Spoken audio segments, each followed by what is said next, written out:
Good morning. Today's reading is from Ecclesiastes, the first chapter, 1 through 18. Hear the word of the Lord. The words of the preacher, the son of David, king in Jerusalem.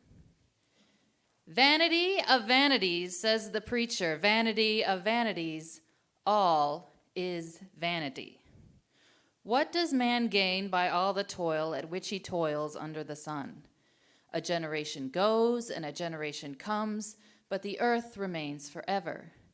The sun rises and the sun goes down. It hastens to the place where it rises. The wind blows to the south and goes around to the north. Around and around goes the wind, and on its circuits the wind returns. All streams run to the sea, but the sea is not full. To the place where the streams flow, there they flow again. All things are full of weariness. A man cannot utter it.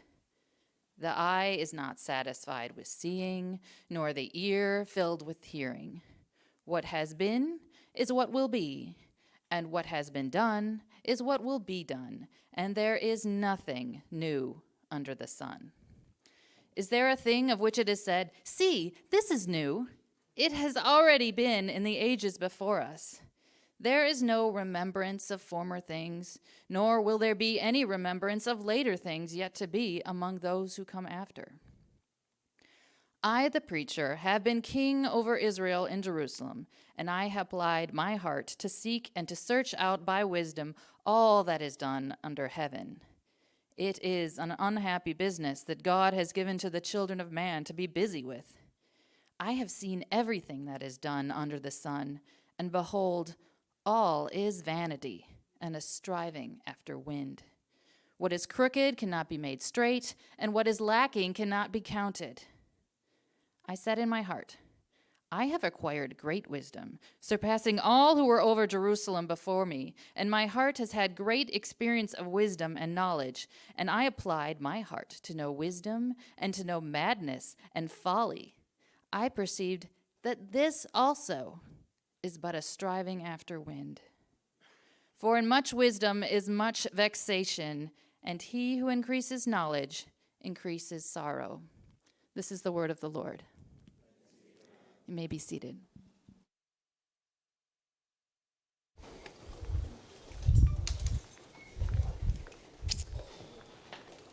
Good morning. I need to adjust this just real briefly. So hang on. And after that scripture reading, part of me feels like all I should say is Happy Sunday.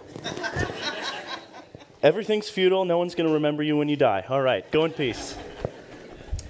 Welcome to our new series, Life Up in Smoke. We are going through the book of Ecclesiastes. And after hearing our passage read this morning, some of you might be thinking, how in the world is that in the Bible? Is that really in there? And I am here to tell you that it is. It is really in there. And maybe that realization makes you feel a bit like this.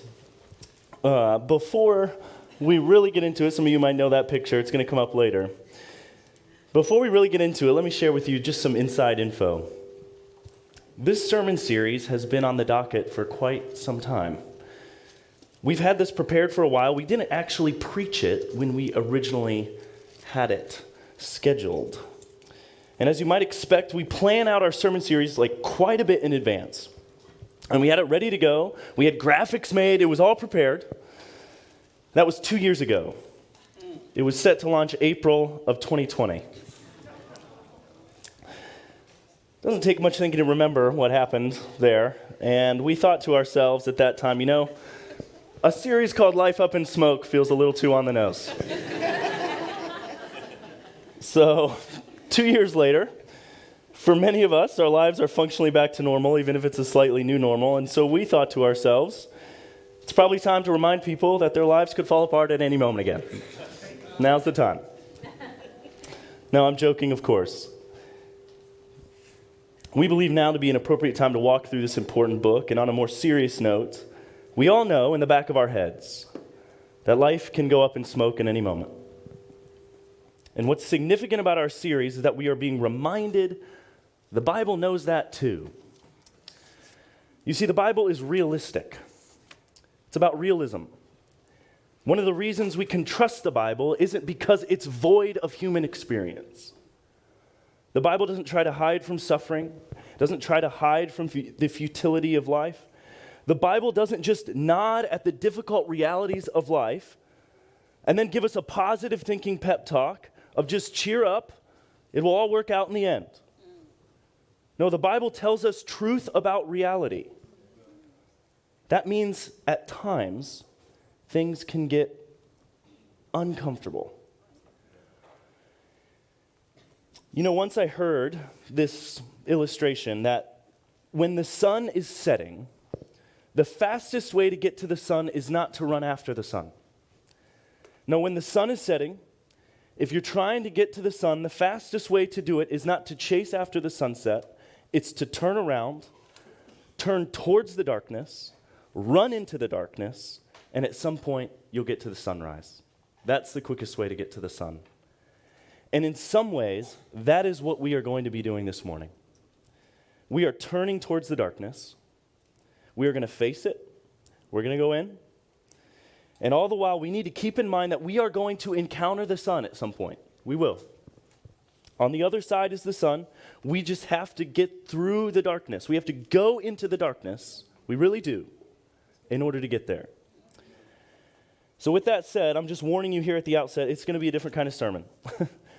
This might not be fun for some of you. And I don't say that because I want you to leave. Please stay in your seats. I want you to stay and hear what the author of Ecclesiastes has to say.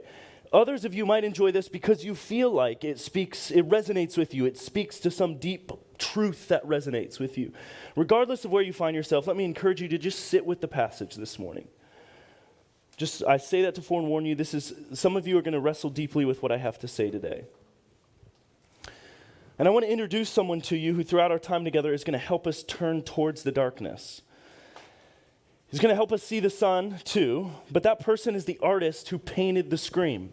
That was just up. That is up there behind me. You've probably seen this painting before. It's called The Scream, and it's painted by the guy by the name of Edvard Munch. And throughout our time together, I'm going to use a number of Munch paintings to help us illustrate what Ecclesiastes is telling us. And there are two reasons for this. One is that our passage which was read so beautifully by Sherry this morning, is actually a poem. Much of it is actually a poem. Oftentimes it's helpful to use visual art to supplement written art. The second reason is that Ecclesiastes is not a book of propositional statements. It wants to evoke a feeling from us. It wants to pull something from us, bring something from our deep. Edvard Munch wanted to do the same thing with his art. I first started digging into him when I read this book called So Much Longing in So Little Space, The Art of Edvard Munch. And what I learned about Munch's work is that it's highly emotive. He wanted to evoke or summon a deep response from us. And if you look carefully at the painting, there are two people in the background. They're walking away from the scene. The people are totally unconcerned, unbothered with what this person is experiencing. The main figure is this person in the foreground. He's facing us with this wild look. And it's almost as if the figure is saying to us, everything is not okay. Why doesn't anyone else notice? When the printed piece of this work came out, Munch wrote at the bottom of it, I felt a great scream pass through nature. The painting draws some type of emotional response from us. We can't help that. And here's my point. Munch is showing us through this painting the same thing the teacher in Ecclesiastes is telling us. Life under the sun can feel like the world is just turning and turning. Everything is moving around us. Life is going and going and going. And then there are moments where we stop and suddenly we have a realization. And it makes us say, everything is not okay. Does anyone else even notice that? Everything is not okay. In our passage this morning, the teacher in Ecclesiastes is telling us there are 3 signs that things are not okay. There are 3 signs that things are not okay. 3 signs that you're living life under that blood orange sun that's painted in that picture. And the teacher wants us to pay attention to these things. Let me show you. Look with me at the first 4 verses in Ecclesiastes 1. The words of the teacher, son of David, king in Jerusalem. Absolute futility, says the teacher. Absolute futility. Everything is futile. What does a person gain for his efforts that he labors under the sun? A generation goes and a generation comes, but the earth remains forever. That word futility in some translations translates it as vanity. It's used 38 times in the book. So as we go through Ecclesiastes, every time you see it, just make note of it. It's the drumbeat that lies behind the entire book. And the teacher says everything is futile. In other words, everything is meaningless. All is vapor. It's mist. It's pointless. It's all hollow. All of it. And here's the first sign that you're living life under the sun. Progress escapes you. Progress escapes you. Let's keep reading into verses 5 through 11. You'll see the teacher makes this point very clear. The sun rises and the sun sets. Panting, it hurries back to the place where it rises. Gusting to the south, turning to the north. Turning goes the wind. And the wind returns in its cycles.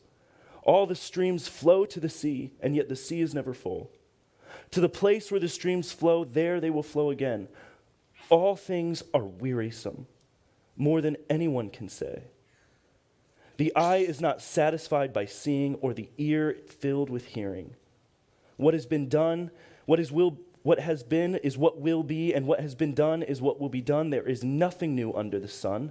Can anyone say, look, this is new? It has already existed in the ages before us. There is no remembrance of those who came before, and all of those who come after, there will be no remembrance by those who follow them. Whoa. It's almost as if the teacher is asking, where have you seen progress? Look at the world. Where have you seen it? Where exactly have you seen it? Can you tell me? Let me give you some examples of things I think he's referring to. Here's an insignificant one. Think of all the chores you do on a daily or weekly basis. You keep having to do them over and over and over again. Do you do the dishes in your home? Dirty dishes are always there. They will forever be there the entirety of your life. You do the dishes one day, and what do you have to do the next day? Dishes. And the next day, dishes. You rinse the dishes. You put them in the dishwasher. You take them out. You put them away. The next day, you have dirty dishes in your sink, so you rinse them. So you put them in the dishwasher. You take them out. You put them away. Is there ever relief from dirty dishes? Never. There will always be more grass to cut. You will always pay taxes every year. Your email inbox will always be filled with more and more emails. There are so many things like it we spend countless hours of our lives doing. These are small examples, but they're the repetitive, mundane things that suck up time in our life. Where's the relief from them? There is none. A larger scale example for you. This should hit home based on what's on the other side of the world. How about war? People have been fighting war for thousands and thousands of years. Shouldn't we have at some point figured out a way to move past war? To avoid war? To stop pointless death? We haven't.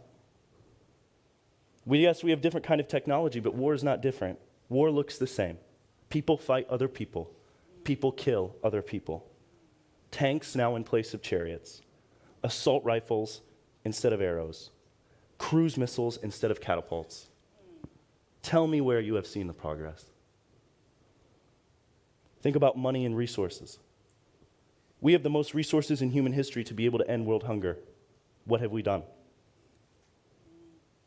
Have we done that? No. Greed still rules the day. Think about relationships. People have always fallen in love. It's a beautiful thing. Beautiful thing, a part of being human. People still cheat. People lust. People hurt one another. It's always been that way. It always will be that way. Wouldn't you have thought at some point we would have figured out how to move past all that? We haven't. Now I'm going to ask you something difficult. Where have you seen progress in your own life? Do you still have the same desires you've always had? How do you spend your days? Weren't you trying to be more productive? What impact have you had on the world? What was it that you hoped that you would be doing? Think back to 3 or 4 generations in your family. Do you know those people's names? Do you know what they did with their lives? Who they loved? What their gifts were? What their dreams were? The teacher in Ecclesiastes says, look at yourself in the world. What's the progress? There is none. We work super hard, and what little progress we make is lost to the next generation. As hard as we try, we just can't seem to make progress as a human race, as a culture, and even in our individual lives. I'm going to keep going. As I was thinking about this point, I thought to myself, I think I can actually make an argument that even if we gain some things in our lives, even if we gain and we grow, we experience some growth, we also experience an equal or greater amount of loss. Let me explain. Many of you know that I like to read Christian spiritualists. One of my favorite authors is a guy by the name of Henri Nouwen. He was this Catholic priest who taught at Harvard and other prestigious institutions, and he left to go work with the mentally handicapped in Toronto, and he spent most of his life doing that. And I think he embodies the futility of life in this quote from his book, With Burning Hearts. And this quote is a bit on the longer side, so I'm preparing you, just to bear with me. It will go on for a few slides, okay? It says this: sometimes it seems as if life is just one long series of losses. When we were born, we lost the safety of the womb. When we went to school, we lost the security of our family life. When we got our first job, we lost the freedom of our youth. When we got married, we lost the joy of many options. When we grew old, we lost our good looks, our old friends, or our fame. When we became weak or ill, we lost our physical independence. And when we die, we lose it all. The losses that settle themselves deeply in our hearts and minds are the loss of intimacy through separations, the loss of safety through violence, the loss of innocence through abuse, the loss of friends through betrayal, the loss of love through abandonment, the loss of home through war, the loss of well-being through hunger, heat, and cold, the loss of children through illness or accidents, the loss of country through political upheaval, the loss of life through earthquakes, floods, plane crashes, bombings, and diseases. Perhaps many of these dark losses are far away from most of us. Maybe they belong to the world of newspapers and television screams. But nobody can escape the agonizing losses that are a part of everyday existence, the loss of our dreams. As we move through life, we might be gaining, but we're also losing. And some of us may lose to a greater degree than what we gain. All things are wearisome, more than anyone can say. There is no remembrance of those who came before, and of those who will come after, there will also be no remembrance by those who follow them. This is our reality. Can you bear to look at it?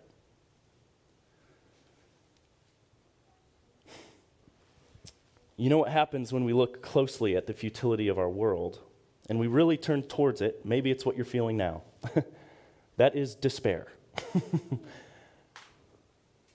And this despair is captured so well by Munch in his painting, which is appropriately called Despair.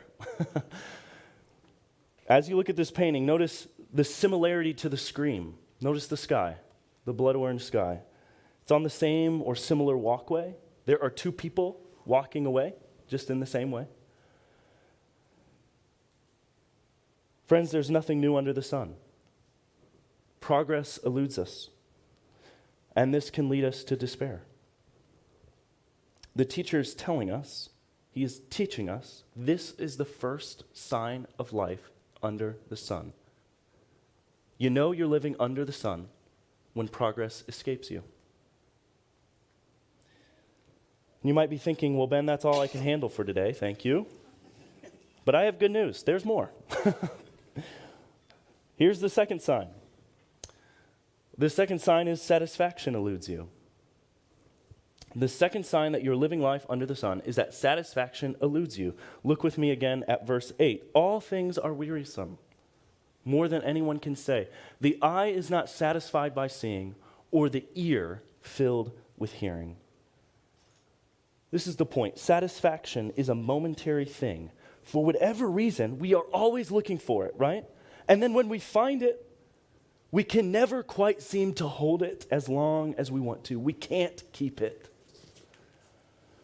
In February, a guy by the name of Arthur Brooks, he's a Harvard professor and a former president of the American Enterprise Institute, he wrote an article in The Atlantic that wrestled with this satisfaction problem. One of the examples he gave was LeBron James. Now, I'm from Akron, Ohio, same hometown as LeBron. Grew up when I was in 5th grade. You know, he was playing high school and packing out stadiums, and so cool. I was just watching him as a 5th grader, yeah. One of the examples he gives of LeBron James when he lost the NBA championship to the Golden State Warriors was this picture. Even though LeBron has all of the world's wealth, and he is arguably one of the greatest players to ever play the game, all of this meant nothing to him in his loss. You look at his response. He was totally unsatisfied. All he wanted was to win. Arthur Brooks notes that the satisfaction problem isn't just a Western or modern day phenomenon. Brooks tells the story of Abdul al-Rahman III, who ruled as a caliph in Spain in the 10th century. And at the age of 70, this guy wrote this: "I have now reigned above 50 years in victory or peace, beloved by my subjects, dreaded by my enemies, respected by my allies. Riches and honor and power and pleasure have waited on my call." Here's the punchline. This is how he finishes. "I have diligently numbered the days of pure and genuine happiness which have fallen to my lot. They amount to 14. 14 days of happiness when everything in the world is at your disposal." Brooks continues on and says in his article, "It is so simple, yet its power is deeply encoded within us. Give a 2-year-old the French fry she is reaching for and see her satisfied expression. Then after a couple of seconds, watch the wanting return. And that's the actual problem, isn't it? The Stones song should really have been titled, 'I Can't Keep No Satisfaction.' It's almost as if our brains are programmed to prevent us from enjoying anything for very long." When I think of the satisfaction problem, the way I see it play out so much is through achievement. We often try to find satisfaction in America through some type of achievement, whether it's getting into the right school or getting the job, the promotion, the award, the whatever. And there's something about achieving the next thing that makes us think we will finally be satisfied with ourselves if we get it, if we only have it, if we're able to grasp it. I think this video captures that pretty well. So take a look. From the upcoming film True Crimes, please welcome 2-time Golden Globe winner, Jim Carrey.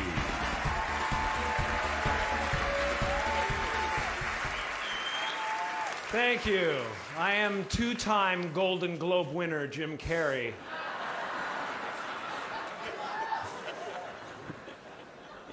You know, when I go to sleep at night, I'm not just a guy going to sleep.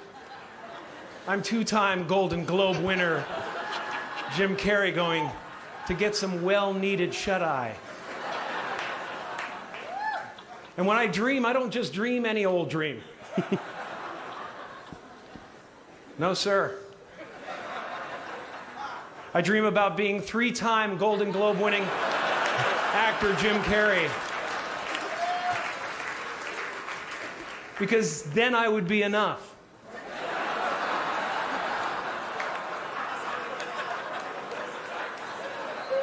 It would finally be true. And I could stop this terrible search for what I know ultimately won't fulfill me.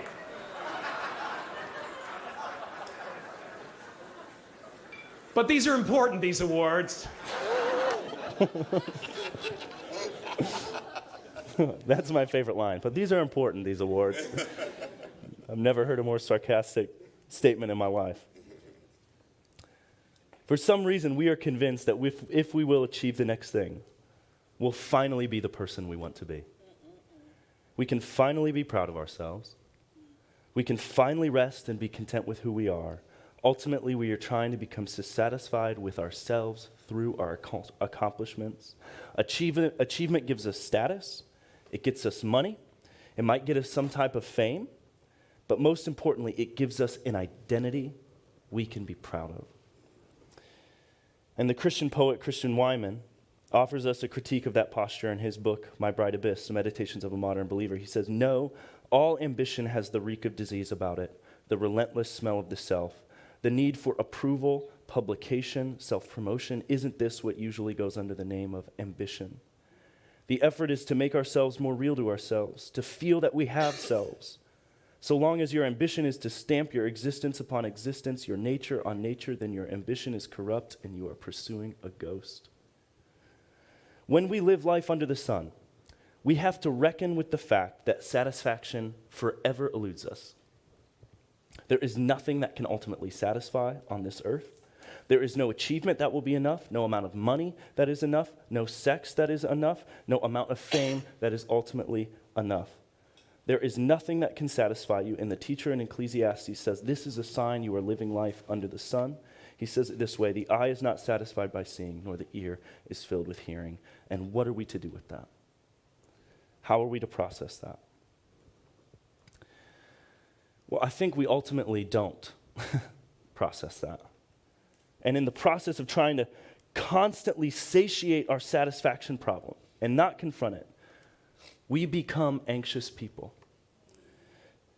To be clear, there's an anxiety that needs to be treated by counselors and psychiatrists. That's not what I'm talking about here. I'm talking about general, more run-of-the-mill type of anxiety that grips people as they are endlessly trying to satisfy themselves with the next thing.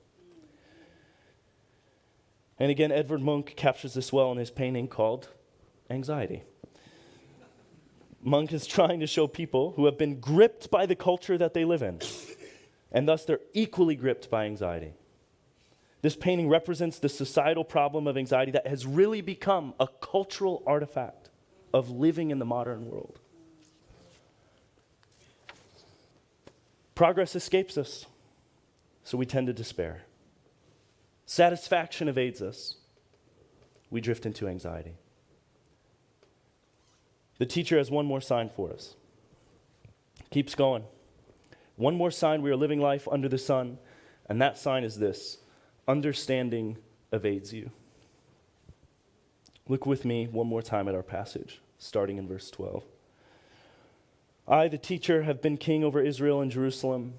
I applied my mind to examine and explore through wisdom all that is done under the heaven. God has given people this miserable task to keep them occupied. I have seen all the things that are done under the sun and have found everything to be futile, a pursuit of the wind. What is crooked cannot be straightened. What is lacking cannot be counted. I said to myself, see, I have amassed wisdom far beyond all those who were over Jerusalem before me, and my mind has thoroughly grasped wisdom and knowledge. I applied my mind to know wisdom and knowledge, madness and folly. I learned that this too is pursuit of the wind. For with much wisdom is much sorrow, and as knowledge increases, grief increases. The teacher tells us in this verse that he has done more study and searching than anyone else before him, and yet he still comes up short. Instead of finding wisdom and happiness, he found wisdom and sorrow. Instead of finding knowledge and contentment, he found knowledge and grief, and ultimately, the pursuit of wisdom and knowledge is meaningless. You know, I heard one college commencement speaker say this to young, ambitious students graduating with the thoughts of impacting and changing the world. This is what he said to them. Maybe try to go and live a little bit. Maybe try to go and live and understand the world that you live in before you try to change it. If you do that, then you'll realize the world and its problems are endlessly complex, and they are not solved by your zealousness. It's often the most brilliant philosophers, researchers, and professors that find themselves with a very sober posture when approaching the reality of the world. The greater your insight into the problems this world faces, the more you understand how complex and intractable they are. Can anything be done? Can we really understand anything? Do we have too many limitations? Again, Munch captures this feeling of reality in his painting, Melancholy. You see a man considering the world. He's gripped with one emotion: sadness. The teacher in our passage says it's like this: as knowledge increases, grief increases. As wisdom increases, sorrow increases. The pursuit of these things are like the wind. The more you learn, the less you understand. You keep trying to grasp it, but at some point you have to realize there's actually nothing to grasp. Understanding evades us. Satisfaction eludes us. Progress escapes us. This is life under the sun. What a sermon. What a message. Fun stuff, huh? Go team. Before we finish up, we got a ways to go here, but before we finish up, I have two brief takeaways I want to leave you with. Here's the first one. Face the signs. Don't ignore them. Face the signs that you're living life under the sun. Don't ignore them. We can't live a wise life if we just put our heads in the sand trying to ignore the complex realities of existence. You might say, why, Ben? Isn't everything meaningless anyways? Isn't that what Ecclesiastes is saying to me? No, that's not actually what Ecclesiastes is saying to you. Things would be ultimately meaningless if there wasn't life over the sun. There is life over the sun. And the author of Ecclesiastes will get there. He's going to get there as we go through this series. He just makes us sit in the depths for a while. Ecclesiastes does its work by confronting us. That's how it does it. Let it deconstruct what you think of culture, perhaps some of what you think of faith too. Let Ecclesiastes poke holes in the common responses and trite answers that feel comfortable, but they don't fit the reality of life. To ignore the brutal realities of life is to set ourselves up for an eventual crisis of faith. And at some point in our lives, we are all going to encounter a difficult reality that we can't ignore. It's impossible to ignore. And what will we do then? Ecclesiastes helps us prepare for that moment. It's training off the spot. And here's the second one. Expect the frustration. Don't be surprised by it. A wise life knows everything isn't simple. Oftentimes, things are unfair. Oftentimes, our best efforts will fail. Oftentimes, things don't work out as they should. A few weeks ago, I wrote a blog for Christ Community that had some devotional thoughts on Psalm 131. And in the blog, I confessed that there are many times in my life I have tried to make sense of everything, almost incessantly. It's like I've had this obsession that things need to make sense. Things need to be explained. And as I've grown older, hopefully a bit wiser, I've realized that I really can't explain everything. I can't tell you why things happen. I can't find a reliable pattern. I can't make sense of everything. And you know what Psalm 131 tells me? Is that's okay. That's what it means to live life under the sun. We live in a broken world, and we don't need to be perpetually surprised by that fact. Expect the frustration. Don't be surprised by it. Before we close, I need to remind you of something. I said at the beginning of our time together that when the sun sets, the quickest way to get to the sun is not to chase it, but turn towards the darkness in order to get to the sun again. We face the darkness together this morning, and the sun is coming too. We are living life under the sun, but there is one over the sun who gives life. Friends, do not forget there is one over the sun who gives life. What we heard this morning by the teacher in Ecclesiastes is even though it might speak to our lived experience, it doesn't actually have the final word. As we go through Ecclesiastes, we're going to see that there is real hope. And the reason that we're studying Ecclesiastes isn't just to be a downer, for 6 weeks, that's not why we're doing it. We actually are going through Ecclesiastes because we believe it will be a deeply hopeful experience. Amen. How? Well, Ecclesiastes only speaks to one act of the entire play of God's redemption story. So go with me here.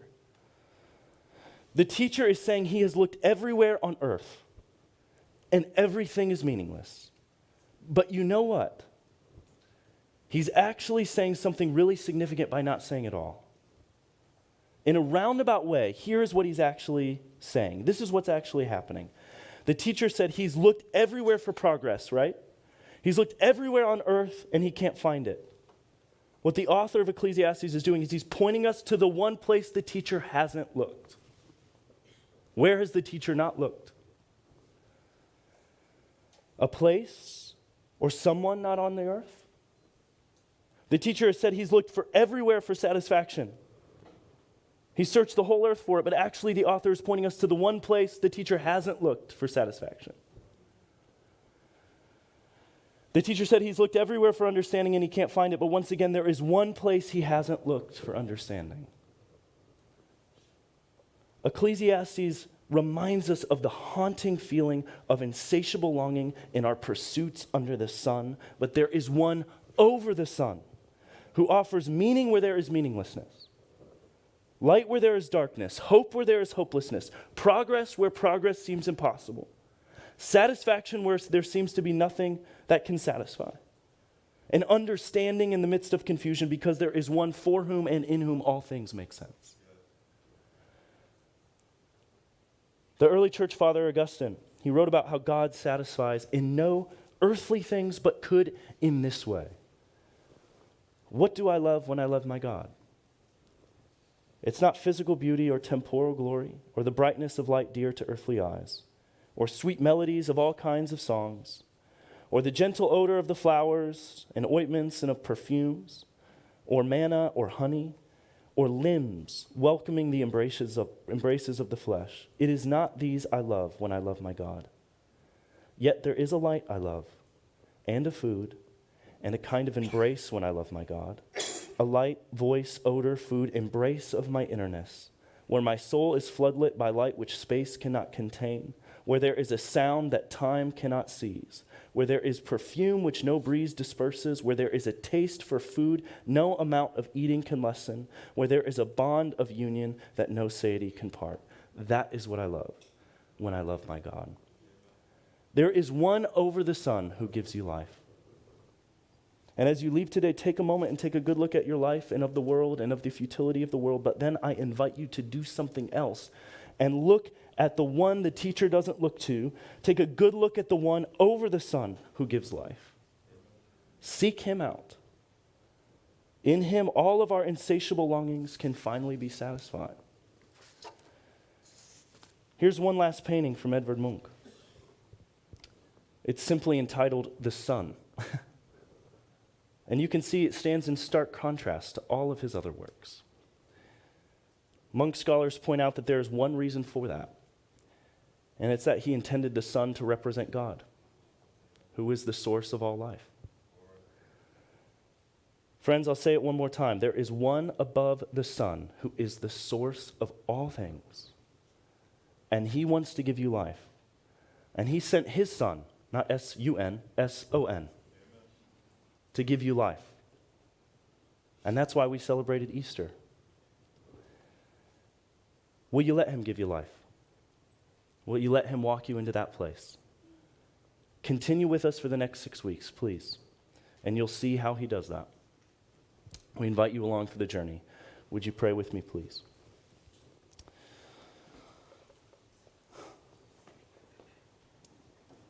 Lord, we thank you for your words. And it's not just black words on white pages. It's the words of life. We trust you in that. Lord, we know that living life under the sun can be confusing. But in you, all things make sense. And that it feels like all is lost, but with you, nothing is lost. Jesus died as a failure on the cross. And yet that was the most impactful thing this world has ever seen. With you, there's resurrection power. With you, there's new life. Would you do that in us and through us? We love you, Lord. It's in the name of your Son, by the power of your Holy Spirit, Father, that we pray these things. Amen.